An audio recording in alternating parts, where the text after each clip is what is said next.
Imagine knowing the exact moment you're going to die, not just suspecting, not just fearing, knowing, seeing it in crystal clear detail over and over every single day of your life, watching yourself be murdered, seeing the blade, feeling the pain, and knowing there's nothing you can do to stop it.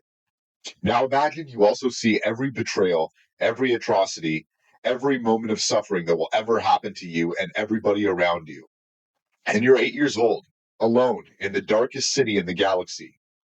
That's how Konrad Curze began, and that's the origin of the Night Haunter, the Prophet of Doom, the Primarch who saw the future and decided that if the universe was going to be a nightmare, he'd become a monster. Welcome back. Today we're going to discuss the Night Lords and their Gene Father, a being so broken, so tortured by visions of tomorrow, that he made the entire galaxy bleed just to prove that he was right about how terrible it would become. When infant Konrad Curze crashed on Nostramo, he fell through the planet's crust into its molten core before clawing his way back to the surface. He arrived as a glowing child, form covered in dripping metal, described as a demon with the body of an infant, but with the expression of an old man. His eyes were black and cold as obsidian. Nostramo was a sunless world, tidally locked, with one side forever facing its star, and the other in eternal night. The dark side, where civilization clung to existence, was a nightmare of corruption, crime, and despair. The rich exploited workers in adamantium mines. Crime went unpunished, and suicide was more common than natural death. Unlike every other Primarch, Konrad Curze wasn't found by anyone. No king adopted him, no tribe took him in. He raised himself in the streets of Nostramo Quintus, hunting rats and criminals to survive. But here's what made Konrad Curze different from every other Primarch. He had visions, constant, unavoidable, crystal clear visions of the future. He saw the Horus Heresy before he even understood what the Imperium was. He saw his own death. He saw every betrayal, every atrocity, and every moment of suffering. And he was still just a child. Imagine that. You're alone in the darkest city in the galaxy, and you can see the future. You see people commit crimes before they do them. You see betrayal before it happens. And you watch the universe reveal itself as fundamentally, irredeemably evil. What do you think that's going to do to a developing mind? Young Curze began his crusade of justice by hunting criminals. At first, it was self-defense, killing those who tried to hurt him.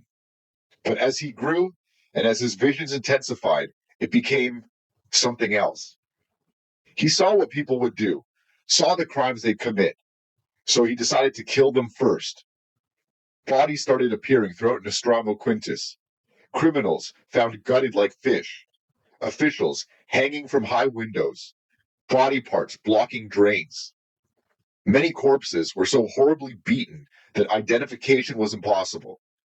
But within a year, the crime rate fell to near zero.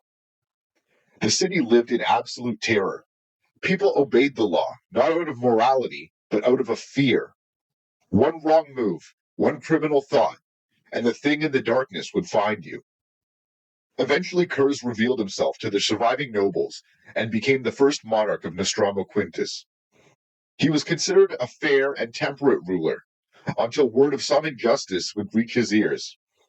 He would then hunt the guilty through the streets, wearing them down, killing and mutilating them. This pattern of benevolent wisdom, followed by hideous vengeance, spread across the entire planet. Other cities implemented their own draconian laws, just to keep the Night Haunter away. Curze had brought peace to Nostramo, the peace to this graveyard, the silence of terror. And he believed this was justice, that this was order, that this was right. Because of his visions, he'd seen what would happen without him. He'd seen corruption return. He'd seen the suffering continue. And only fear kept the people good. Only terror maintained the order. When the Emperor arrived, Curze recognized him immediately. He was the being from his visions, his father, and that was his purpose. And Curze knelt, not out of love, but out of inevitability, because he'd already seen this moment. He already knew it would happen. Free will was an illusion to him. Fate was absolute. The Emperor would give him command of the 8th Legion, and Curze renamed them the Night Lords. The 8th Legion had been recruited from Terra's prisons and the worst neighborhoods. The Knight's children, criminals and killers, turned into Space Marines.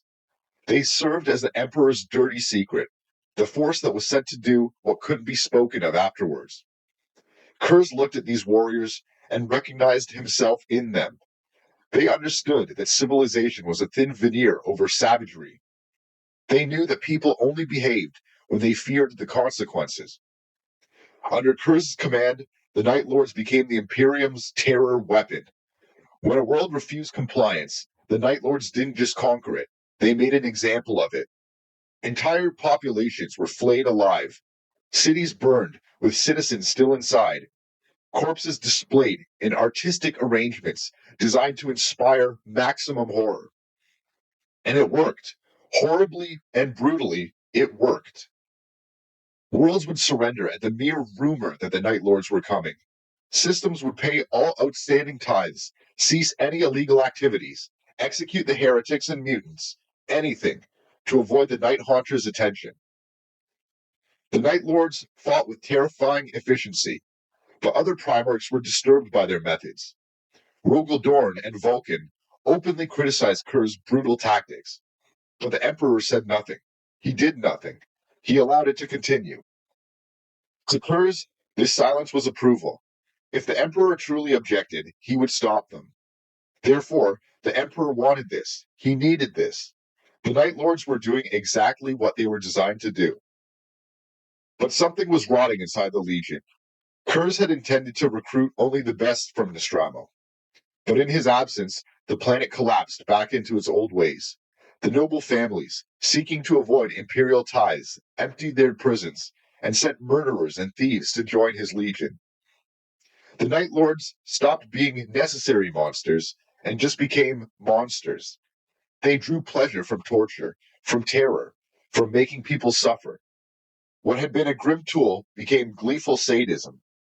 And Curze was unique among the Primarchs in that he hated his own legionnaires, viewing them as the very criminals he sought to destroy. His sons had become what he'd spent his childhood hunting. This irony was exquisite and torturous. His visions intensified. He saw the heresy coming in perfect detail, saw Horus turn, saw his brothers fall, saw the Imperium tear itself apart. And he told Fulgrim about it, tried to warn someone, tried to prevent what he knew was inevitable. Fulgrim told Rogal Dorn, and Dorn confronted Curze, demanding to know about these visions of civil war. Curze snapped. The betrayal of confidence, the inevitability of it all, the knowledge that nothing he did mattered, it all came crashing down. He attacked and wounded Dorn, massacring several Imperial fists that were guarding him before fleeing with the Night Lord's fleet. And then, finally accepting what he'd always knew would happen, Konrad Curze destroyed Nostramo. He positioned his fleet around his homeworld and fired every weapon into the planet's core. The same hole he'd made when he'd crashed there decades earlier. The planet shattered, and billions died. Why? Because Nostramo had failed him, because it had returned to corruption, because it had proven that his entire life's work, bringing order through terror, was temporary, meaningless, because he'd seen in his visions that this was always going to happen.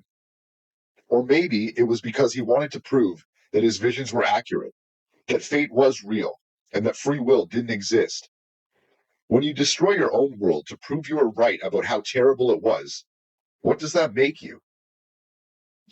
When Horus declared his rebellion, Konrad Curze joined immediately, not because he believed in Horus's cause, and not because he wanted to overthrow the Emperor, but because he'd already seen it happen, because it was inevitable, because he wanted to prove that fate was real and that he'd been right all along. At the Dropsite Massacre on Isvan V, the Night Lords revealed their betrayal. Curze and Lorgar battled against Corax during the massacre, and this is where we see Curze's deepest wound, his relationship with Corvus Corax. Corax was everything Curze could have been.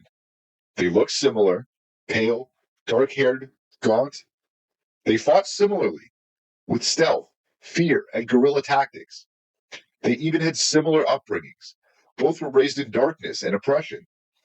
But Corax retained his humanity. Corax fought for liberation, for freedom.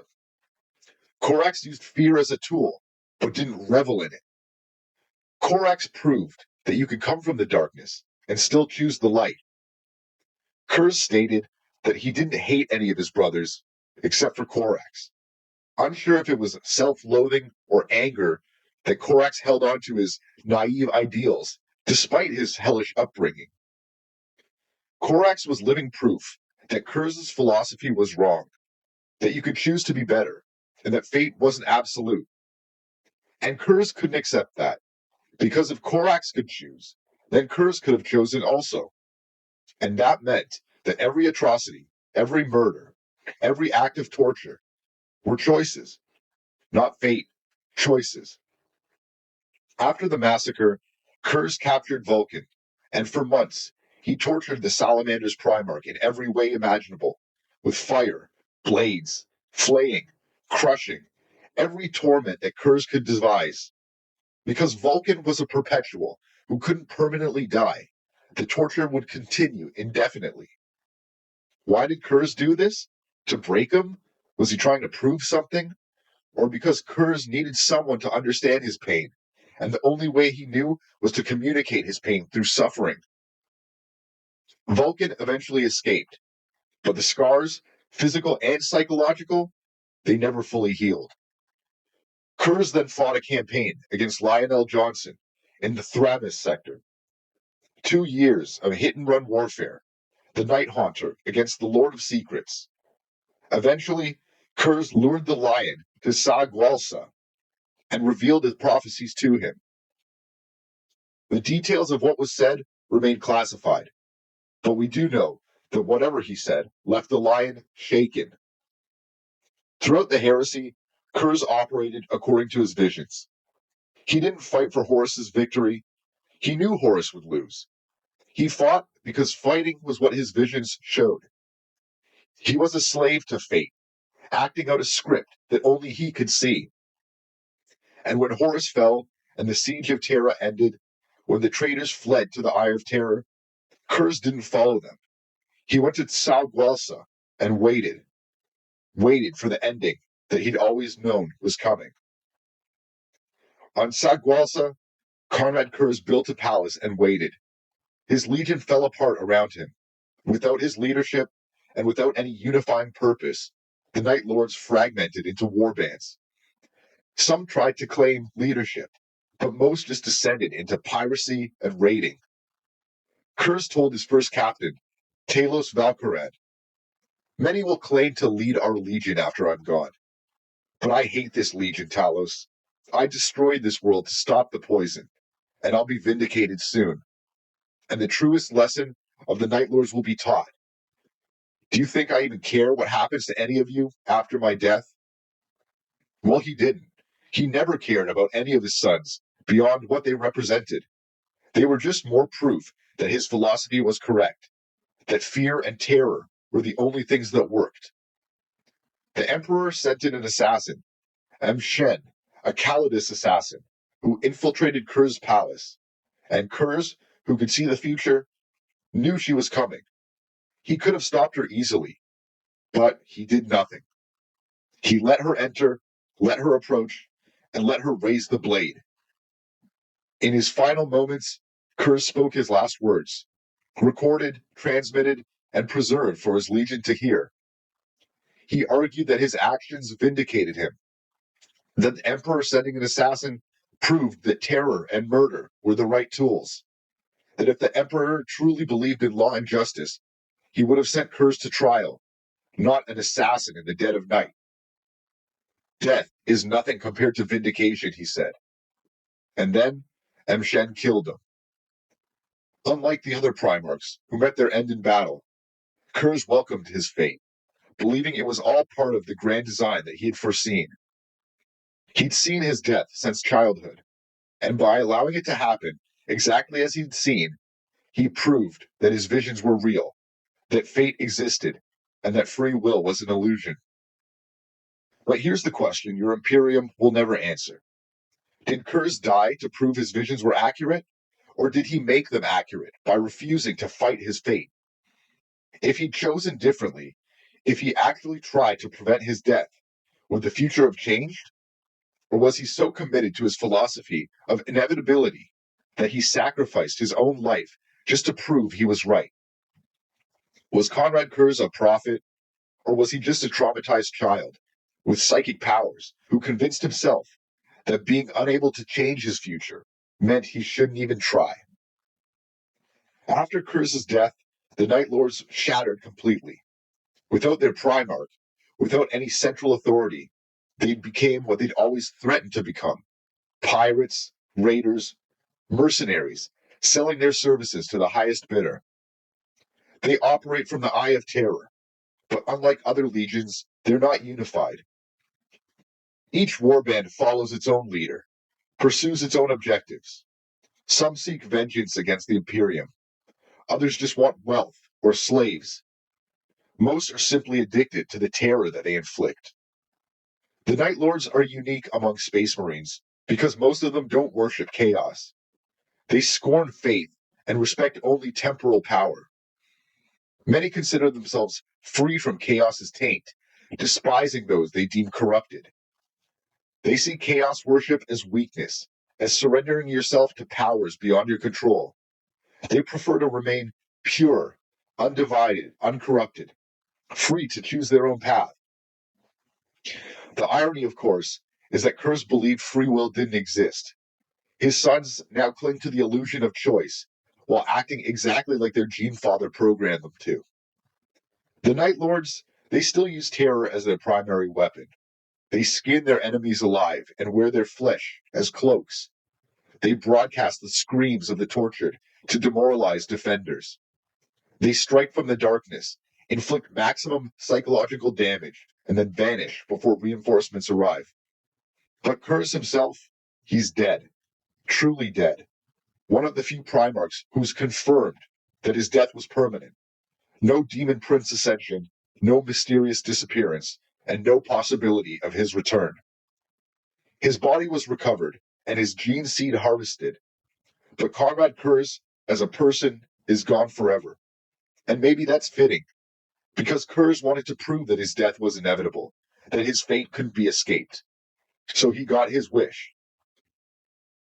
What can you learn from Konrad Curze and his Night Lords? First, prophecy can become self-fulfilling. Curze saw terrible futures and acted in ways that made them happen. He saw himself as a monster, so he became one. He saw the Imperium fall into civil war, so he joined that war. When you believe that the future is fixed, you stop trying to change it, and that's what makes it fixed, that your beliefs about tomorrow will shape your actions today. Second, fear is a tool, not a foundation. Terror can create temporary compliance, but it can't create lasting change. Nostramo obeyed Curze while he was there, but then it returned to corruption the moment he left. Fear doesn't make people better. It just makes them more careful about getting caught. Real change requires more than just punishment. Third, trauma doesn't excuse atrocities. Yes, Curze had a horrific childhood, and yes, his visions tormented him. Yes, he was also mentally ill and he needed help. But none of that justified skinning people alive. None of that excused genocide and his other behaviors. Your pain explains your actions, but it doesn't excuse them. Suffering doesn't give you permission to make others suffer.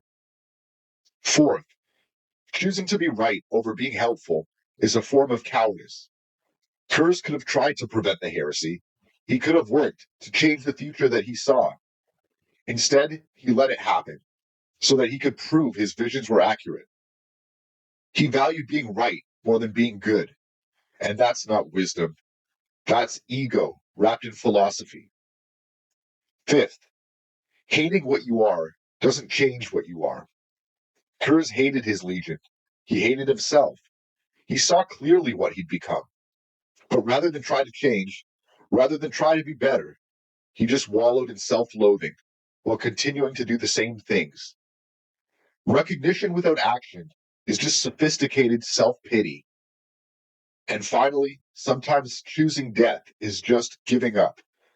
Curze's followers see his willing execution as noble, proving his philosophy, accepting his fate with dignity. But I see something else. I see a traumatized man who was so tired of his suffering that he chose oblivion. He could have fought. He could have tried to change. He could have tried to seek redemption.